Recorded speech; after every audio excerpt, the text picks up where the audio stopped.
Oh, hi there. Cello. Hey now. Hola.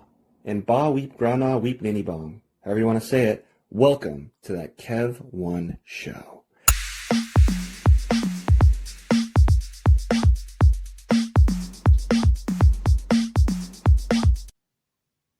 Is it great to be alive and thriving on Friday the 13th or what? And as I believe I was told by my crew here who I trust, I believe it's the only Friday the 13th of the year. So, yes, any way you slice it, strap in, because my guest today is so many a show, on many a show, many a film, and play, that you can't miss in these trying times where you're always hustling and bustling, where you don't even have time to breathe, let alone, what am I going to stream? What am I going to watch? I have a minute. Well, he's in some of the most elite chapters of these positions, including a program I've crowed about to many. You know him from This Is Me Now, co-starring Jennifer Lopez, New Amsterdam, In Pursuit, Fake It Until You Make It, and the top 10 HBO series The Rehearsal with Nathan Fielder, June and John, and so many more. And if you were lucky enough to be at the Oscars, you might have bumped into him on the red carpet. From your magazines to your ears, Brandon Delsid, welcome to the show. Oh my gosh, what an introduction. I mean, can you come everywhere with me? When I walk in the audition room, can you just announce me before I come like that? Oh, yeah. Wow. Well, you deserve it. I mean, that was just a couple tiny bullet points of some of the things that you're in. Man, how's Hollywood treating you today? You know, it's a hot day in Hollywood. We were just talking about that before we started. It's a hot day. You know, it's a beautiful city. It's there's nowhere like it. You know, I've traveled a lot and across the country, but this place keeps pulling me back. There's definitely a magic about it still. Yeah, no, I lived there for a minute for acting, and then I came back before COVID, back in there, that weird time where we didn't know what was going to happen to the world. You know, are you going to be trapped in this one place you live forever? And all my family's in Portland, so I had to come back here, and then so I'm flying back and forth and all that. But yeah, no, I love Hollywood. Yeah, I mean, it's always going to be the place. I mean, say you make it big in Atlanta with acting, or Canada, you know, it's still, they call it, you know, you get a birthday cake and they say, oh, you went Hollywood. So I mean, it is that. Yeah.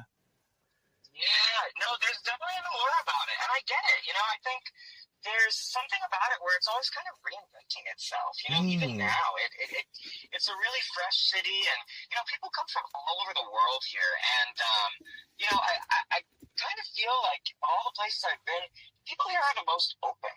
You know, Really? I think even though it kind of gets that reputation of kind of, you know, can be a bougie city, it can be a bit uppity. I think the people here want to connect. And I think post-COVID, there's kind of this energy of collaboration and you know, kind of trying to create stuff from the ground up. And I know a lot of my friends and the people I meet out here, it's kind of beautiful. You know, I think there's friends around every corner if you have that mindset in a city like this. Wow, I love that. I love hearing that too, because yeah, I remember when I lived there, there was a lot of that, because you know, almost everyone you meet is not from there typically, you know, and so even if you're the most popular girl and the prom queen of Indiana, you're there and you're working behind the counter at Taco Bell in Burbank, or so, you know what I mean? It's like wild. And so it has that magical thing too, where you go around every corner of Vaughn's, which is a grocery store there. I think it's Safeway here in Portland, but like, and you see the most beautiful person you saw in aisle this, or the most, you know, greatest, you know, set of arms in this aisle, and greatest binocular. It's wild in that regard as well. It's so true. Yeah. It's really the only city where you're so right. You know, your Taco Bell cantina workers are also like, you know, Vogue models. And you're like, what the hell is going on here? Like, didn't I just see you in a cover spread, and now you're serving me a quesarito? Like, what's going on? But it's kind of the magic of the city. I remember, like, at my most down and out time, I remember being like, you know, sit at Taco Bell with a bunch of like old, you know, grayed out headshots turned all around the place, and an old Warner Brothers security would come in. So it's like, you know, you're in Hollywood when you're there, and it does have that magic. Yeah, it's so true though. I mean, it's a city of dreams, and I think, you know, it is a city. I think if you stick around long enough, stuff happens. You know, it's like one of my favorite quotes from Denzel Washington. It's like, if you hang out at the barber shop long enough, you're gonna get your hair cut. Yeah. Oh, hi. So I think that's very topical for a city like this. You got to stick around a bit, and that stuff happens, you know? Yeah. And when you say pulling yourself up by your bootstraps, and a lot of people are doing a little more indie stuff, it sounds like, from the ground up. Like, can you elucidate on that a little bit? Like, are the people like doing like a lot of their own things and just making themselves famous more, or? little outside the machine? I mean, I think it's really neat. People are kind of taking, the bulls by the horns in a lot of ways and creating their own content. And, I really respect it. I think a city like this, it's like the more inventive you can be, the better.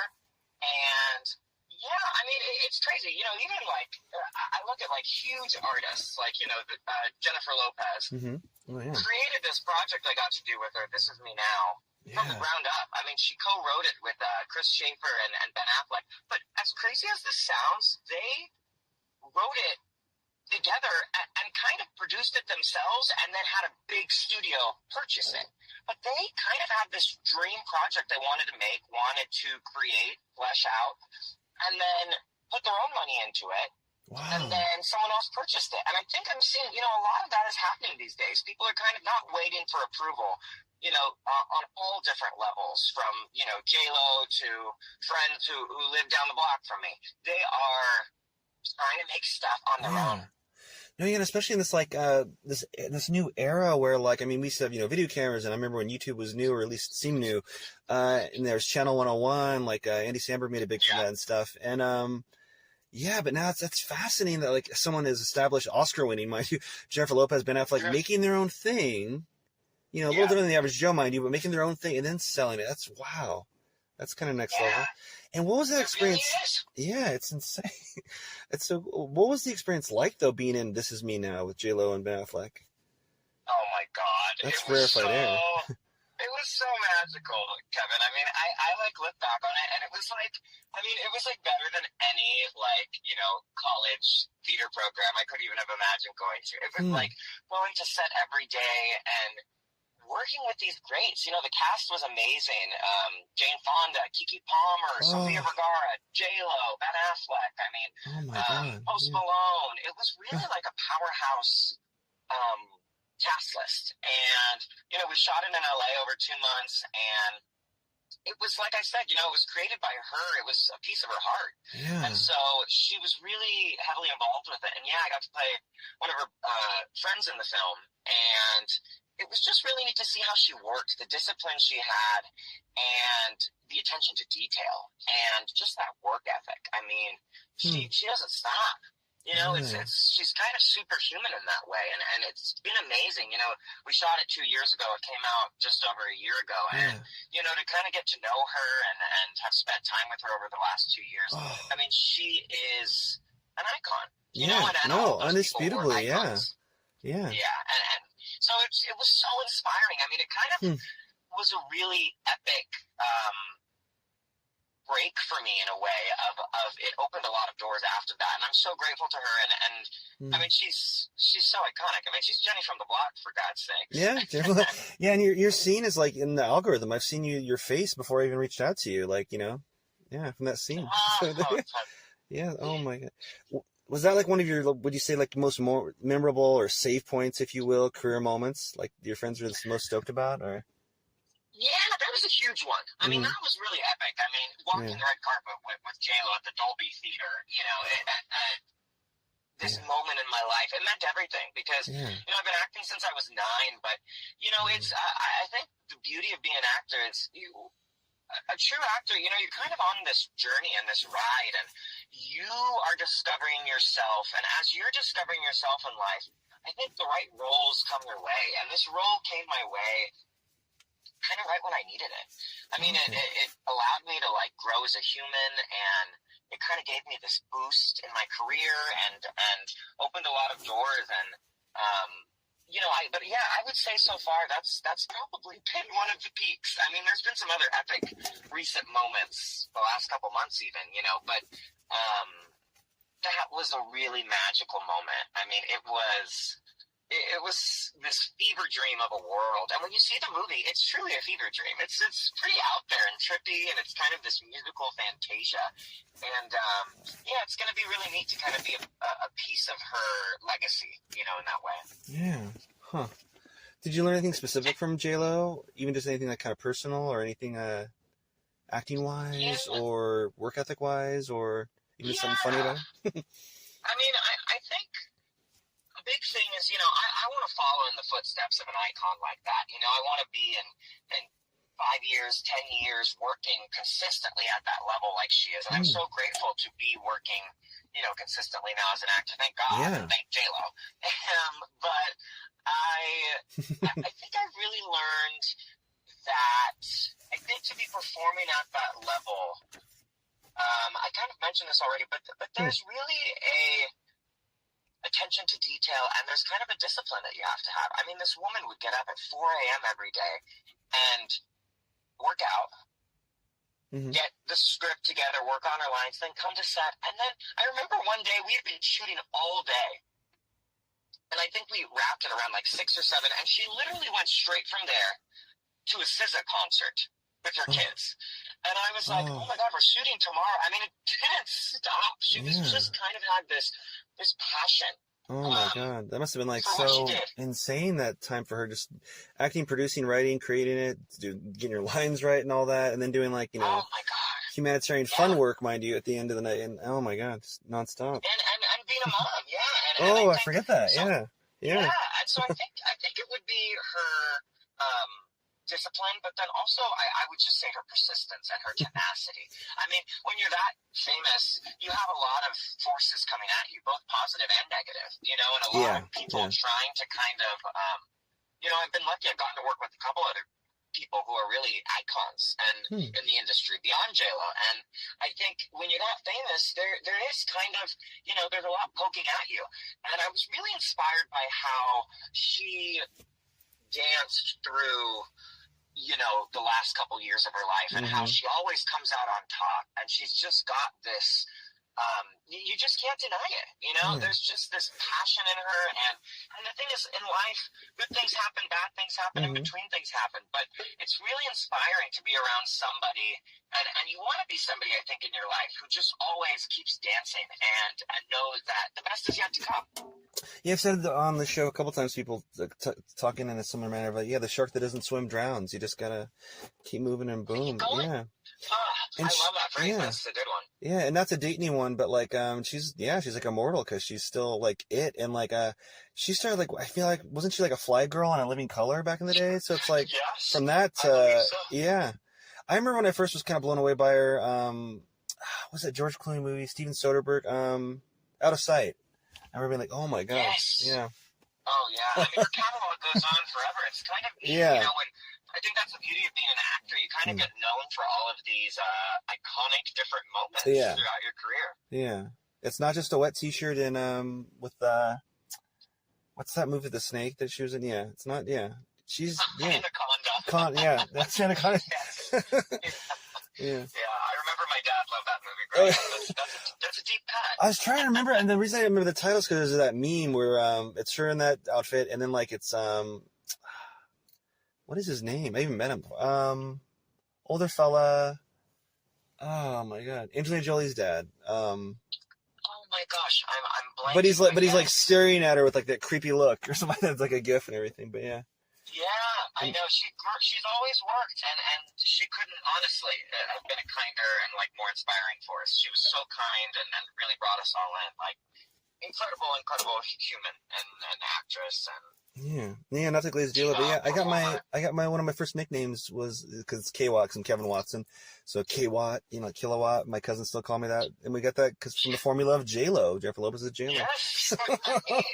not to glaze J-Lo all day, but yeah, that's awesome. It's amazing. No, yeah. Man, so speaking of acting though, like you've done a plethora of work, and like I controversially kind of say I believe acting's acting, and artists, and you don't need the acting lessons, and people just kind of like, if you're an artist, you're an artist, and you definitely have that shine or that it factor, from the red carpet to fashion to everything. When did you yourself know though that you were an actor and like that's what you want to do for life? Was there a certain moment do you remember as a kid, or one of the moments perhaps? I mean, it's kind of beautiful to look back. Like I love that question. I remember when I was a little kid, I would not let my family have a relaxing evening without me trying to perform some sort of magic trick for them.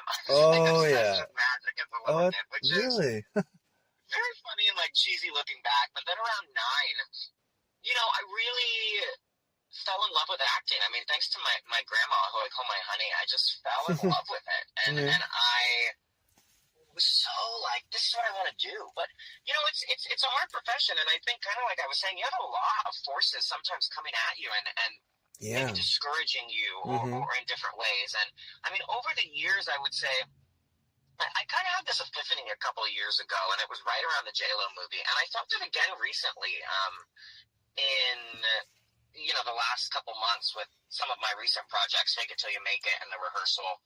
I really felt this kind of like little inner voice. And it's interesting. When you get quiet, sometimes, you know, you hear things. Sometimes you don't. But, like, I really felt like, gosh, this is what I'm meant to do. Performing is kind of my medicine. For me, you know, to get to kind of perform, to get to create, to get to make art, you know, and art that you can go back and watch, and that kind of stands the test of time. It's like they say, like they say, you know, paint's temporary, film's forever, you know? Yes. Oh, it's so good. It's so true, Kevin. Just kind of gotta get out there, Oh. And I love that. Yeah, I think it really, I really felt very purposeful in the last couple of years in it, where I was like, oh my gosh, this is not just my purpose, but this is my medicine, and this is what keeps me. This is, you know, what I'm meant to do with. If we've got one magical life on Earth, you know, this is what I want to do with mine. Yeah, no, totally. I mean, they're 1,000,000,000%. It's like I just knew. I don't know if it was like doing method acting before I knew what it was on the playground, like, you know, taking Optimus Prime or the Green Arrow too far, you know, so like that. You know? But yeah. But yeah. So true. So real. Man, speaking of the rehearsal, you mentioned that, man, the rehearsal, I mean, man, some of my listeners might not know what it is, but it's a show with Nathan Fielder where I'd say he rehearses events with real people, you know, taking painstakingly detail with these reality setups, you know, for people to kind of rehearse important situations for them, you know, that they're coming up. And this season tackles airplane safety. I mean, was there a certain point when filming the rehearsal that it became clear what an important show it was, this season especially?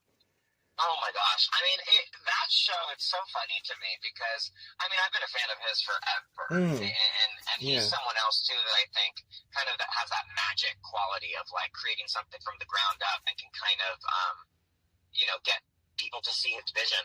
But it felt really special. I mean, it felt really special. And he is such an incredible human. I mean, I got to work with him I really appreciated him after this. Episodes. Oh yeah, I really appreciated him after this. I knew of him and I saw him in stuff here and there. I think the only Nathan, I think I'm saying the name right, this previous show, Nathan For You, I only saw the Finding Francis. It was this kind of like documentary episode where an old man's finding his first love. It was really special. So I knew he was really a special performer and everything, but I wasn't like a huge follower. But after this, man, it's like, yeah, and you were the great host of Wings of Voice, this reality show within a reality show. Yes. Was it obvious from the beginning, or did they let you in on it that it's a show within a show, or did you guys perform that like a real competition? Because I know they're real singers with the real, you know, co-pilots as the judges. Well, like how did that part of the machine go? I mean, I can't say too much about it because it's kind of this really magical, you know, really special show. I think for Nathan and for everybody who watches it, I think there's kind of this epic quality to it that it's unlike anything on television. There's really nothing like it. And I think that's what makes it stand out. And you know, he's so involved from the ground up. And I love that. I mean, it was so interesting to see a performer, you know, that it was really great to see how his mind worked. I mean, he's a visionary, and I think he's going to be creating a lot of really historic television and film for years to come. And so to kind of be directed by him and to get to work with him on one of the hottest shows in the world, you know, was a really cool moment. It was so cool, and it's really cuts to you, and it's so important and everything. It's so well made and so detailed in its creation that it's like I was telling so many people about it like a drug dealer. I felt like, you know, I mean, I didn't want to push that limit of pushing it too hard. Or be like, okay, buddy, you know. It's kind of like a Star Wars.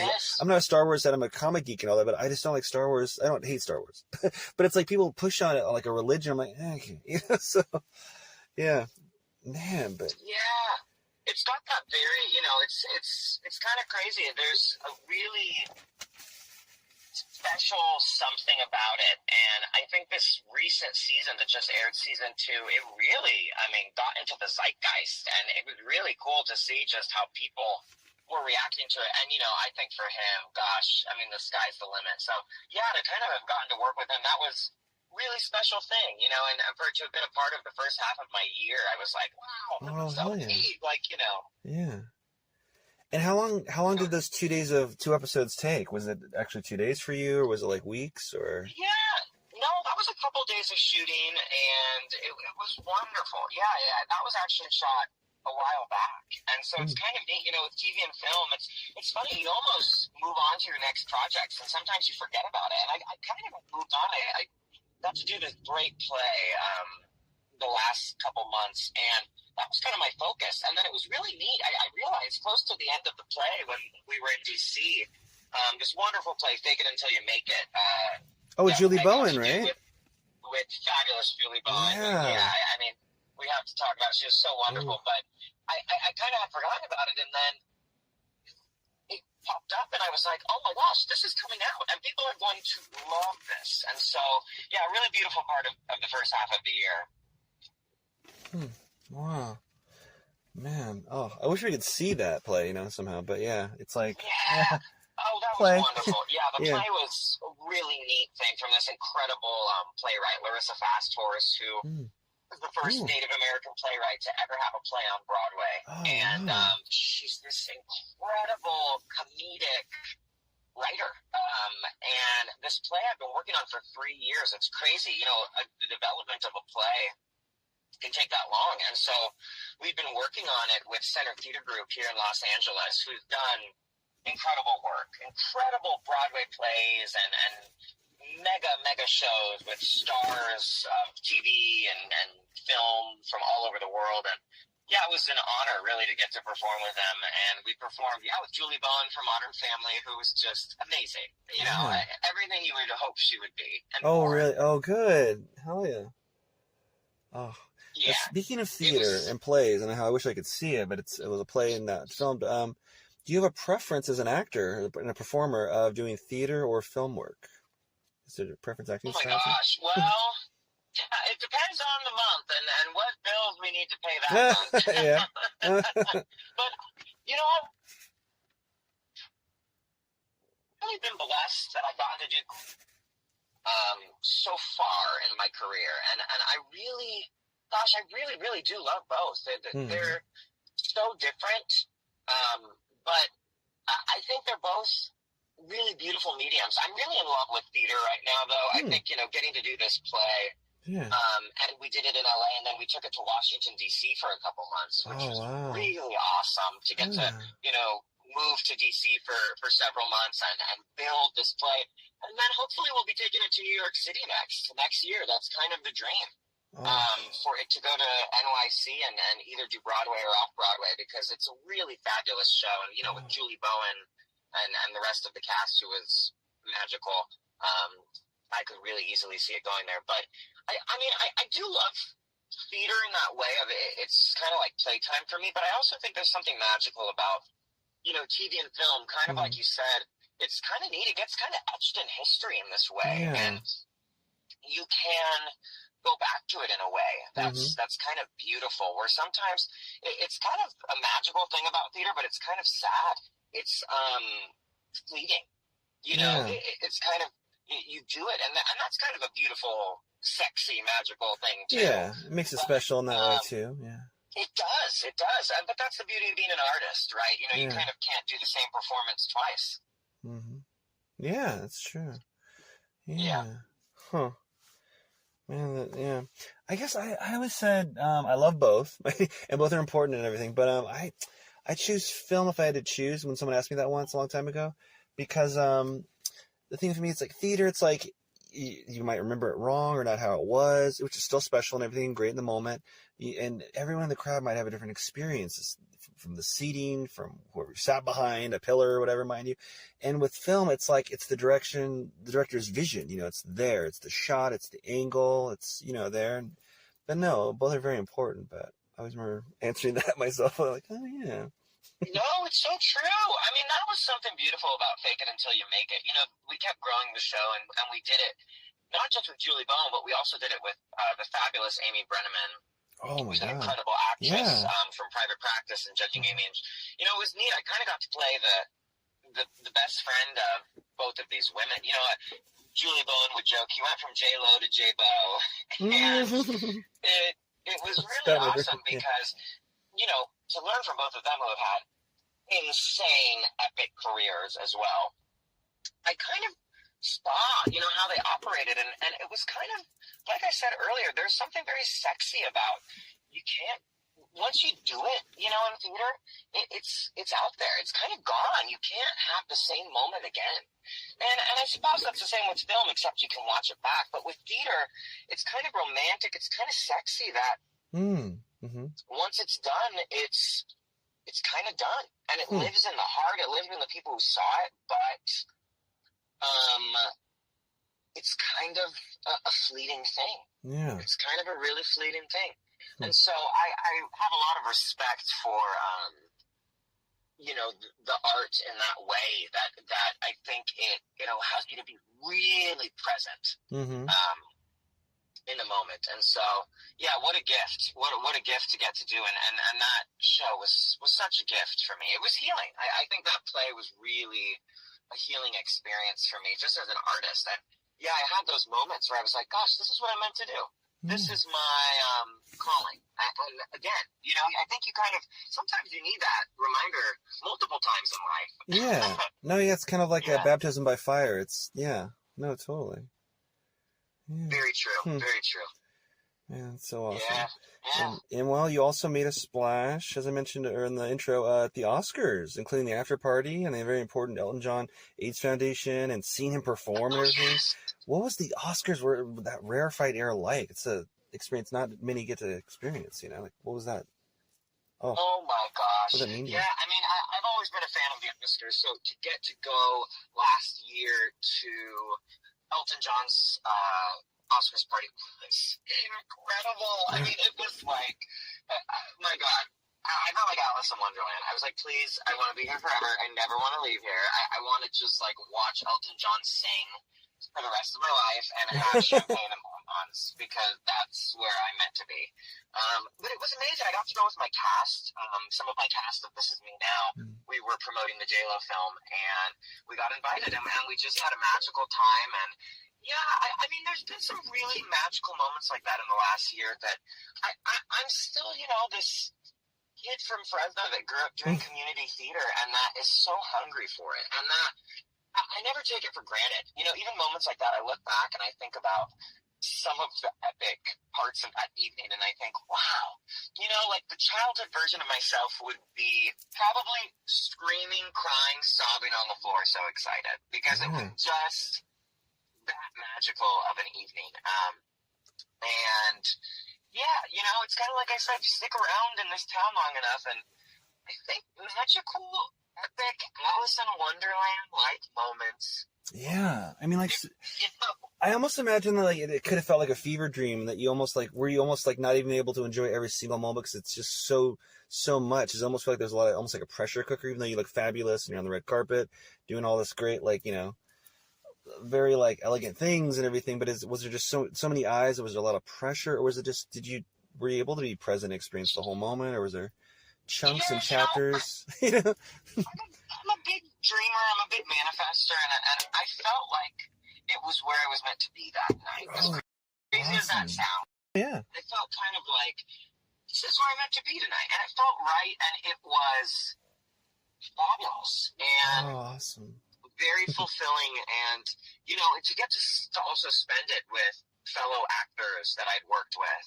and you know, I try to be as supportive as I can, and we got to kind of go together as artists, and I think, you know, feather in my cap's a feather in all of my friends' caps as well, and so to kind of get to have that moment and share it, you know, we'll have it forever, and yeah, it was a really beautiful moment, and it's crazy. I was surprised by it. I was surprised by the evening. I've been really surprised the last year. I feel like I've worked hard and I've gotten where I wanted to be, but I also try to keep that childlike excitement and surprise in everything I do. You know, I always am so excited for what's next. It sounds, it almost sounds like a birthday. It's almost like a birthday party, the Super Bowl and everything wrapped into one. I was almost going to say the Oscars, but it was the Oscars. yeah. It's It's all a birthday party. It's Yeah. all a birthday party. That's how life should be. I think that's how you got to treat your life, you know? Yeah. No, yeah. And kind of and keep it exciting and keep it fresh. Building and just building something important to you and others, and spreading the love, and like it sounds like you're doing all that, and before you head out the door you're getting in the mirror. It's so true. Yeah, that's right. You gotta double check the mirror, make sure the glitter's on and the hair's gelled down. And I don't know, I heard something the other day and it really stuck with me. It was like, find something magical in every day, something good. And so I think if you live your life like that, more of that comes your way. Yeah. Huh. And all those different red carpet looks and everything, and all these campaigns and everything. I mean, you're definitely a standout in the fashion world, or the ether of fashion. How important is how important is fashion to you in your daily life, would you say? Oh my gosh, I love it. I mean, I will dress up to go to the grocery store. I will admit, when I'm at the gym and things like that, it's nice to dress down at home. It's nice to be a little bit more relaxed. But fashion to me is self-expression. Fashion is art. And I've been really lucky. A lot of the shows I've done, including The Rehearsal, including J-Lo's This Is Me Now, including Fake It Until You Make It, I've gotten to have a hand in the fashion. And I've been really vocal about wanting these characters to kind of not just be simple, wanting them to have iconic fashion. And, I think it's true to myself. And I believe, as an artist, you got to bring your whole self to a role. And so I love fashion. And I think fashion is healing in itself, too. My gosh. Like, I think back to that Elton John's Oscars night, and the outfit I got to wear, that was the Walter collection, who's a really good friend. He's this incredible designer who's designed for J-Lo and Beyonce and Mary J. Blige and Mariah Carey and every pop star diva in the world.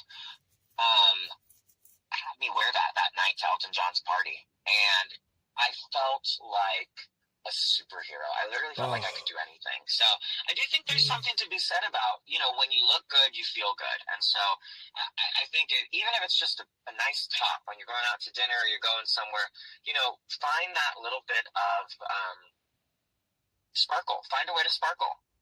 Yeah, like I don't know what it is. It's like sometimes I just find myself matching without realizing it or trying it, and I have kind of an eccentric style and everything, but I just kind of have my own.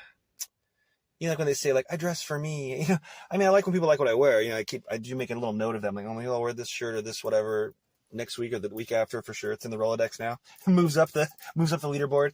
But yeah, no, I definitely do it for me. Like, I mean, doing this is just my crew here. I could be here in sweats, but I put the mustache wax in and, want to wear a nice shirt. It's just like, yeah, you just kind of, yeah. You got to do a little goes a long way. A little goes a long way, Yeah. And so, that's the magic. And I think, like, even tonight, I'm about to go to see a show this evening, and I was like, what am I going to wear that's going to make me feel good and myself, and but also, give me a little boost. And that's kind of fun to discover because it's going to be different every day. Yeah. Oh, yeah. Yeah. Every day should almost have a theme in a way. I didn't even know today was Friday the 13th till today. I was like, oh, yeah. Friday the 13th. It's wild. What an iconic episode we've had. Yeah. What an iconic episode we've created for the 13th. I mean, that's pretty epic. Are you going to do anything special for Friday the 13th? I know you're going out. Yeah, I'm going to a performance, and then I kind of feel like I might need to watch one of the Friday the 13th movies. I love scary movies, so I'm kind of like, okay, that might be kind of an iconic thing to do tonight. Yeah, I haven't seen the new Final Destination. Verdict Friday, maybe I should go see that for sure. I know. You got to mark moments in time with fun things. So, yeah, definitely tonight, something epic will be done for sure. For sure. Oh, man. And speaking of creating, if you had, before you go, because I know you have a heart out, you got to party with the homies tonight soon. If you had carte blanche and unlimited resources and the like, what would you want to create, be it film or series? Oh my gosh. I would love to create a television show. And the concept I currently would love to create is myself as a genie. Oh, yeah? It was, I have this great concept of like someone discovering an old lamp in a wine shop here on Ventura Boulevard in North Hollywood. Maybe you've heard of it. And kind of a modern, sort of queer version of I Dream of Jeannie. Ooh. I would love to kind of discover that and see where it could go. And it's been a vision of mine for a while. I've kind of written a pilot for it. And so I think that's the first thing I would do with that carte blanche budget. So you send that over to me. You tell me how I access that. We're going to start producing it together. I like it. I'm down. Oh, yeah. Hell yeah. Yeah. Pencil So me in. First. Yeah.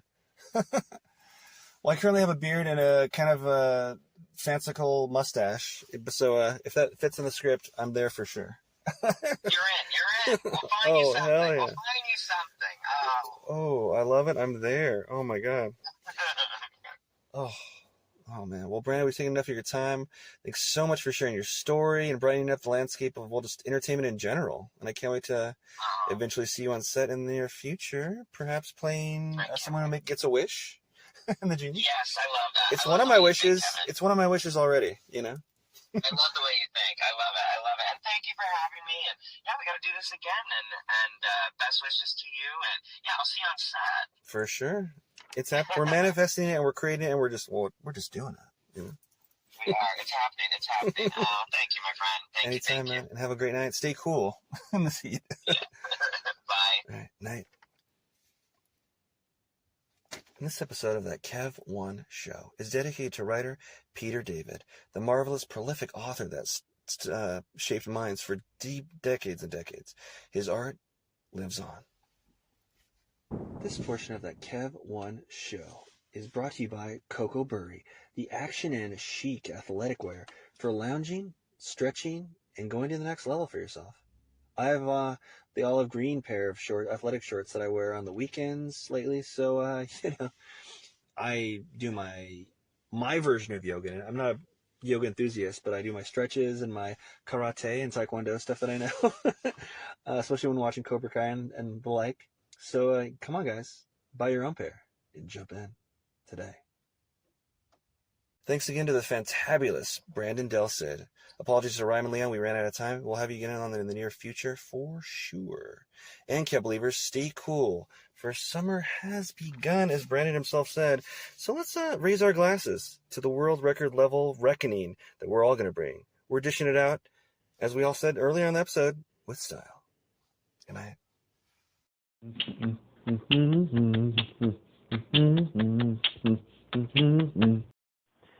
Rep the brand as behind-the-scenes film talk, positive vibes, and discovering what the human condition is all about as nonstop creativity guides us on and on and on with That Kev One Show merchandise. Now for sale at thatkev1show.etsy.com. That Kev One Show, spelled of course that, K-E-V, number 1 N, show. Hey, you're a fan. You want to rep it. You know how to spell it. So get it today and glow with us. This portion of That Kev One Show is supported by Bohemian Dream Gifts, made with organic and natural oils that nourish and hydrate your skin. Man, I don't know if it's the weather outside or the gym that was killing my skin, because my right elbow on the, it itched like the Dickens, like I was becoming like the lizard from Marvel Comics. I think it's that machine where you put your elbow in and do the lifts, for the bicep. But I was itching my skin like crazy during, I won't say who because I don't want them associated with rough skin, with one of our guests here in the near future here. But my right elbow was getting ashy and coming up, getting red and irritated. Anyway, I used some of the promotional cookie dough body oil from Bohemian Dream Gifts that they gave us, and my skin, I'm not kidding, came back. I can vouch for that one. The cookie dough body oil brought my skin back to life like an Evanescence song. I'm not kidding. My skin is smooth and happy again. 100%. You can buy cookie dough oil on Etsy at the Bohemian Dream Gifts shop. Check out their other stuff as well, but that's one that I swear by now. And as soon as my promotional one runs out, I'm going to order some myself. So go to Etsy and visit the Bohemian Dream Gifts shop today. What's better than your favorite talk show? Well, maybe homemade delicious food, cold beer, or a drink of your choosing in a comfortable atmosphere. Well, look no further than the Boulevard Tap House for the world-famous fish and chips, seafood, all-around delicious menu with pizza, all kinds of food, wings, steak bites, anything you can imagine when you want to watch the big game or catch some live jazz if you pick the right night. Open 7 days a week. Go to boulevardtaphouse.com right now.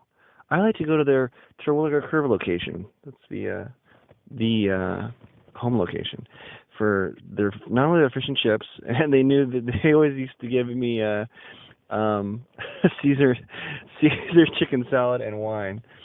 They kind of made jokes and made fun of me of that. My favorite food there now might just be the brand new Mark Heaven. That's a margarita pizza named after me.